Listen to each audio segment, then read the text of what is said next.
I am delighted that the theme of today is productivity and that the CBI and government are focusing on such an important area of the economy. I know Sir Charlie Mayfield will be with you this afternoon to discuss his report on productivity, and I am pleased to say that many of his recommendations are already being supported by the bank. However, before I talk about how Lloyds supports productivity and the economy more generally, I would like to spend some time on Lloyds' response to recent events. Following the decision by the UK electorate to leave the EU, the country now faces into a period of political and economic instability. And as a business community, the impact on us will be significant. However, in every challenge, I see an opportunity. And the quote that I often use from Seneca seems to apply to the situation we find ourselves at the moment. It is not because things are difficult that we do not dare.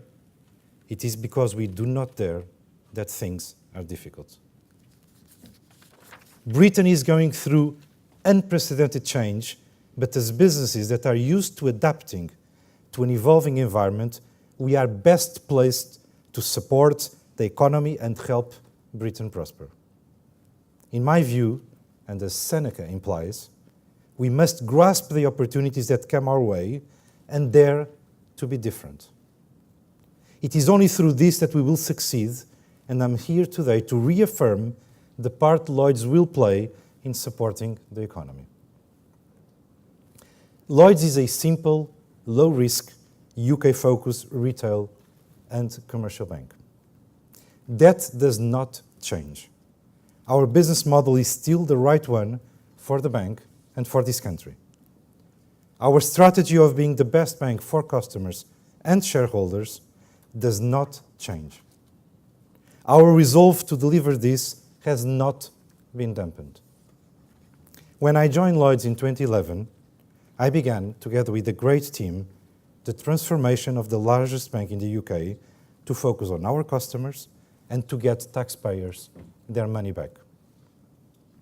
Although the job is not done, it is testament to the delivery of our strategy that we have, for example, increased net lending to SMEs by 25% over the past 5 years in a contracting market, and that we have returned nearly £17 billion to the UK taxpayer out of a total of £20 billion.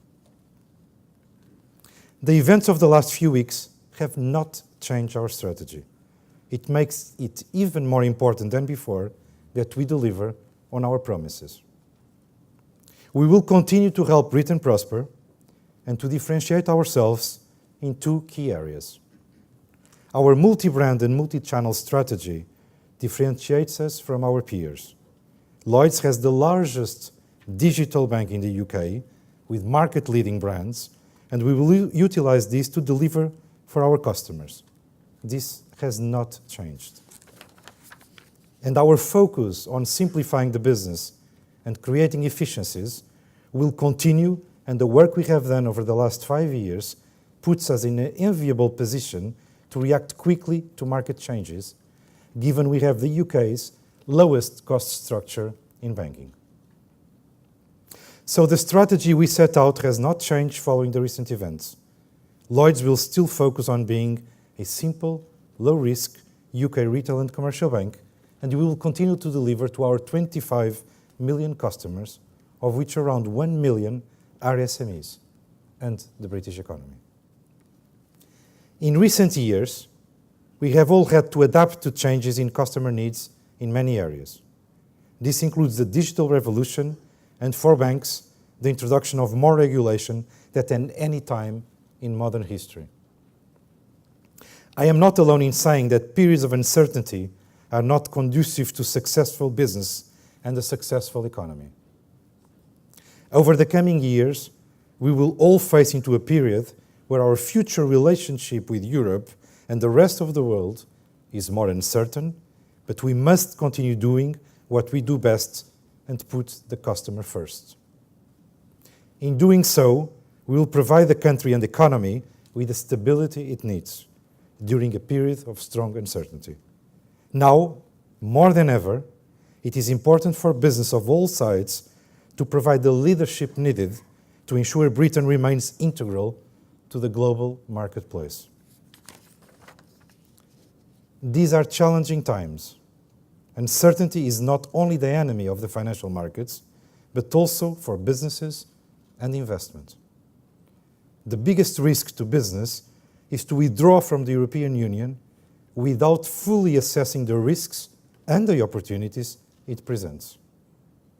I therefore urge the government to put the needs of our customers and our businesses at the top of the negotiating agenda. We must take the time necessary to ensure the separation takes place in a manner that allows British businesses to prosper and for all of us to grasp the opportunities that will arise. As I have said many times before, small and medium-sized businesses are the lifeblood of the economy, and the support to this sector must be preserved during and after the negotiations. For over 320 years, our brands have been supporting Britain. From 1695 and the creation of the Bank of Scotland, Lloyds Banking Group has supported people, businesses, and communities, and this remains our purpose to this day. Lloyds has a special responsibility to help Britain prosper, and the success of the country and Lloyds is inextricably linked. To support this, we have a plan, the Helping Britain Prosper Plan, which sets out the commitments that we have made to make a socio-economic difference to Britain by focusing on the key drivers which we can and should influence. One part of our plan and the key element to our future success will be productivity. An increase in productivity not only increases output, but also competition and efficiencies in business and the economy. Many of you will have seen the media articles on productivity recently. In April, it was highlighted that the last quarter of 2015 saw the sharpest decline in productivity since 2008. And in February, the ONS stated that productivity per hour in the UK was 18% below the average of the remaining 6 members of the G7. For Britain to prosper, we all have a responsibility to ensure our position in the world as a place to do business is maintained. The British Chambers of Commerce highlighted 3 areas that are impacting our productivity: skills shortages, infrastructure bottlenecks, and limited growth finance. All 3 are directly influenced through our Helping Britain Prosper plan. On skills shortages, I personally believe that education and training are fundamental to being successful and reaching your ambitions. This is why at Lloyds we focus on young people, both in further education and through apprenticeships to improve their skills. 6 years ago, we created Lloyds Scholars, an award-winning program that supports young people from low-income households to attend university. Through financial support and internships, the program better equips young people to achieve their full potential.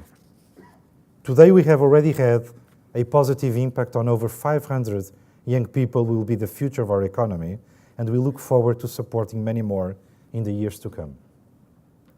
However, further education is only one area of focus, and we are taking a lead on apprenticeships and support the government's target. Internally, we take on 1,000 apprentices every year and provide them with the opportunity to progress in the bank and be the future of the banking sector. Externally, we have launched a construction apprenticeship program with £1 million committed to funding new apprentices in London. We also take great pride in our support of apprentices at the Lloyds Bank Advanced Manufacturing Training Centre in Coventry. Our commitment to bridging the skills gap is not just about money. It is about giving people who want to progress the opportunity to reach their ambitions. With our expertise and their motivation to succeed, we will make a positive difference. On infrastructure, as the largest retail and commercial bank in the UK, we need to ensure that support for large-scale projects is readily available. Our support of infrastructure projects is integral to this, and as part of the government's National Infrastructure Plan, Lloyds will make available £10 billion of funding to projects in 2016 as part of a £30 billion three-year commitment to the end of 2017. Thank you. Thank you. We have also committed £30 million per year up to 2020 to the Housing Growth Partnership, which will help to address the UK housing shortage. By 2020, Lloyds will have committed £100 million to this partnership, enabling small and medium-sized house builders to support the housing markets throughout the country. We understand the importance of providing funding to new large-scale projects across the country and the positive impact it has on the British economy. By supporting large-scale projects, we are supporting jobs in the UK economy and creating competition for work in many industries. These are vital ingredients that will support the economy in the UK, and we are well placed to play our part. On growth finance. At Lloyds, we believe that providing funding to SME and mid-market businesses is vital to the success of the economy. In the last 5 years, our SME lending has outperformed the market each year, as I described to you, and in 2016, we have once again committed to a further £2 billion of net lending to small and medium-sized businesses. We are also committed to helping 100,000 startup businesses get off the ground, and as part of our recent SME charter, we have committed to supporting 5,000 businesses to export for the first time in 2016. This access to funding is vital in creating a growing and sustainable economy. I have said before that the fortunes of the UK and Lloyds are closely aligned, and by providing new funding for SME and mid-market businesses, we are supporting the heartbeat of the economy.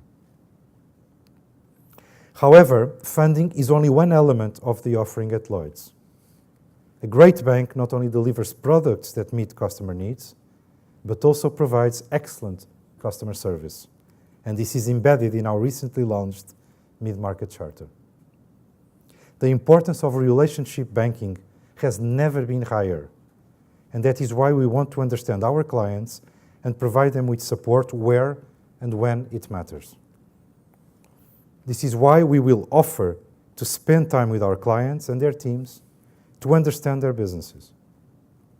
We will also have local credit teams who will provide a quick and well-informed decision, and clients will also have the chance to meet the analyst making the decision. These commitments, alongside providing a wide range of products through our multi-brand strategy, allow our clients to reap the rewards of working together in partnership. In conclusion, I am reminded of a theory that Jim Collins raised in his book, Great by Choice, which I highly recommend. The book refers to the different strategies Amundsen and Scott took to get to the South Pole. Collins calls this the 20-mile march. Amundsen would adhere to a regimented 20-mile plan each day, never going too far in good weather, staying far away from the red line of exhaustion, yet pressing ahead in bad weather to stay on plan. In contrast, Scott would drive his men to exhaustion on good days and then sit in his tent on bad days. A 20-mile marcher believes that performance is not determined by their environment, but by their actions, and exerts self-control in an out-of-control environment. At Lloyds, we have a clear strategy that we follow relentlessly, one that works during times of growth, but also when we face into the toughest of external conditions. Last year, we marked the 250th anniversary of Lloyds Bank and the 200th anniversary of Scottish Widows. Over this time, we have not strayed from our roots. We remain a retail and commercial bank. Our business has grown and adapted over its lifetime to meet the changing needs of the customers we are here to serve. I passionately believe that the simple, low-risk UK-focused retail and commercial banking model that we espouse is the right one. If we continue to focus on customer needs and we do not become complacent, then I am sure we will continue to help Britain prosper for many years to come. Undoubtedly, we will face challenges in the coming months and years in the UK, but I truly believe that with the right focus on customers, jobs and growth, we can ensure that Britain remains at the forefront of the global marketplace. Thank you.